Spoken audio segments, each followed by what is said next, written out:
and we're giving you your little spill. You don't have to be in the front. You can just be in the kneeling. You can be standing. You can be down on the knee. Probably better to be on the knee so you can get ready to do this. All right.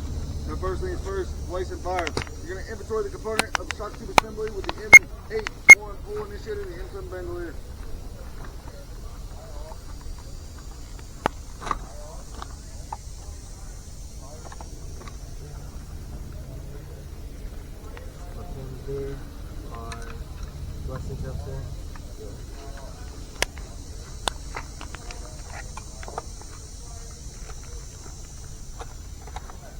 Alright, next you're going to select the fire position, the office cover, and uninstructed observation and site selected for placing the munition. Next you're going to prepare the munition for deployment. You're going to place the bandolier on the shoulder or around the neck. Secure the munition and all accessories in the bandolier. You're going to walk tactically to the desired location where the munition will be set up.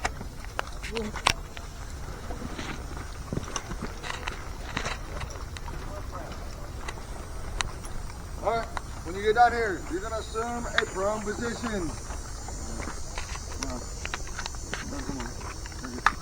Alright, you're going to assume the prone position. You're going to remove the munition from the bandolier.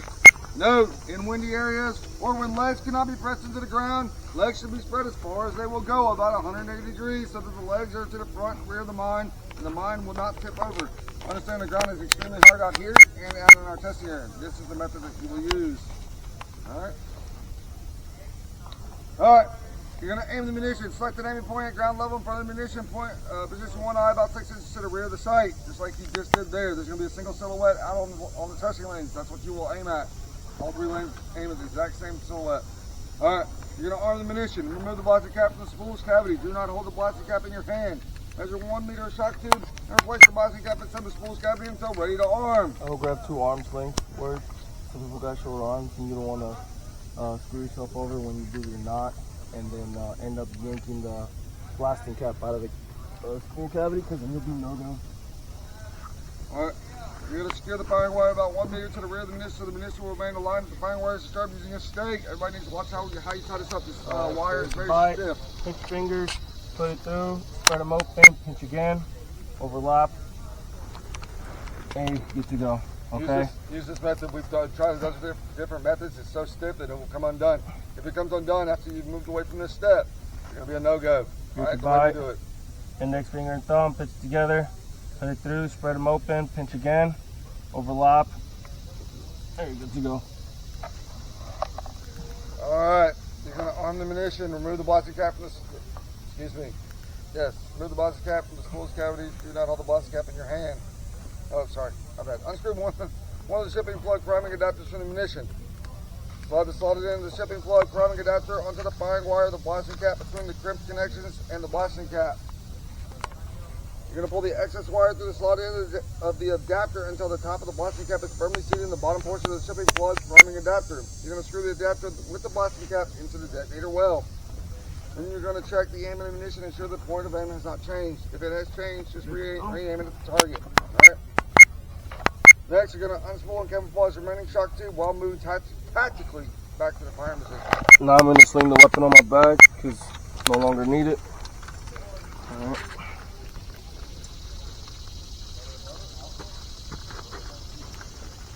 Give us one of these, either camouflage or camouflage. Looking back to make sure I don't cross into another lane. Anybody been through air assault? Yeah.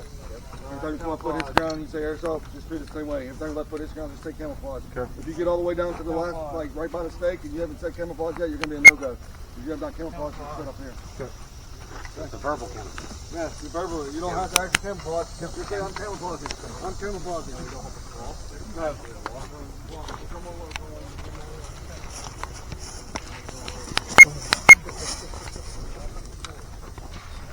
Alright, we're gonna secure the shock tube to a stake at the 1 meter mark.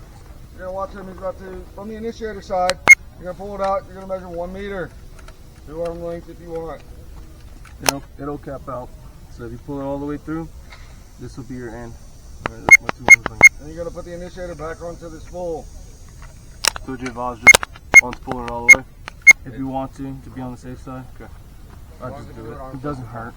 It says 1.5, but like I said, some people have shorter arms. Alright, and then you're going to tie it off from the initiator side, not the side that you just unspooled coming from the Claymore, and you're going to tie it the same way you just did down here. Super easy, right? Alright, we're moving into firing the munition. You're going to seek cover. Remove the initiator from the shock tube assembly. You're going to remove the safety pin cotter pin on the initiator, place it in the bandolier for possible use later. Do not hold the shock tube while firing. This can cause minor burns as the flame burns through the tube. Hold it like this. Some people like are holding like this and got their pinky around. So just hold it like this. Alert friendly personnel by announcing Claymore twice. Claymore! Claymore! While holding the body of the initiator with one hand, insert the index finger of the other hand into the pull ring. While holding the body of the initiator, turn the pull ring a quarter to the right or left, then pull ring sharply. Push and pull. Boom. And that will stop your timer for 8 minutes. 8 minutes? 8 minutes to do that. What's your time right now? 5:51. So just did all that talking, all that extra garbage, you did it in 5:50. Okay? You have plenty of time. Alright? Take your time doing it. Alright? Alright, we're moving to the next portion. Recover an unfired mine. Alright? While we're resetting, just a little help y'all out, while we're resetting, changing the, putting zeros back on the clock and telling you like, hey, you're about to go into this, go ahead and reach in your bandolier and pull out that cotter pin so it's in your hand ready to go. Alright? He's going to give you verbiage that you need to say. Inserting the safety pin in the initiator. Bending the leg so that the safety pin doesn't come undone. You don't have to physically do it, but that's all you're going to say. And that's it. Boom. Boom. Put Put that back in here. Good. Alright, and then you're going to secure the initiator to the shock tube assembly. Moving in to recover the mine. Remove the shock tube from the stake or the anchor at the prone position. You're going to walk tactically, wrapping the shock tube around the shock tube assembly while moving toward and place munitions.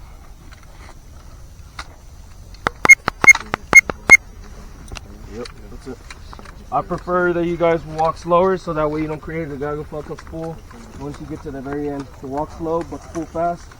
It doesn't have to be pretty, but as long as you're not going up there, because it's when there's slack on the cable, it's pretty rough. Alright, assume a prone position. If you have extra fucking wire, you walk too fast and didn't spool fast enough, just go and get in the prone and then lay on your side and spool the rest of it up. Alright, you're going to lay the shock tube assembly down by the stake. Then you're going to serve the munition and surrounding area to check for booby traps and tampering. Checking for booby traps. Check for booby traps. Look, please don't just stare at the damn munition. I don't know what you're doing. You could be taking a nap, you could be heat-catting. Just say, I'm checking for booby traps, and then move on with your next step, okay? Alright, remove the shipping plug, priming adapter from the detonator well. I'm behind the Claymore. I don't want the Claymore to go off of my face, so now I'm going to take the thing that makes the thing go boom, which is the blasting cap. You remove the blasting cap and shock tube from the shipping plug, priming adapter. You're going to place the blasting cap inside the shock tube assembly. Now I got the blasting cap in my hand. I also don't want it to go off, so I'm going to secure it back into the spool underneath the sandbag. Then you're going to reverse the shipping plug priming adapter and screw the plug into the adapter into the detonator well. The one that does not have the cut, so that way debris does not go in there. Then you're going to lift the munition from its emplacement and secure the folding legs. You're going to repack the munition in the bandolier. Because I'm already touching the Claymore, I might as well just go ahead and secure it while I'm at it. You're going to pick up the shock tube assembly and remove the shock tube from the stake. You're going to wrap the remaining shock tube around the shock tube assembly. Repack the shock tube assembly with the pull initiator in the bandolier. Then you're going to get up and move back to the firing position so all items are packed in the bandolier. You do not have to move tactically here. I don't care if you roll. I don't care if you fucking skip, hop, jump, do whatever the fuck you want. Once you get back to the red stake, you are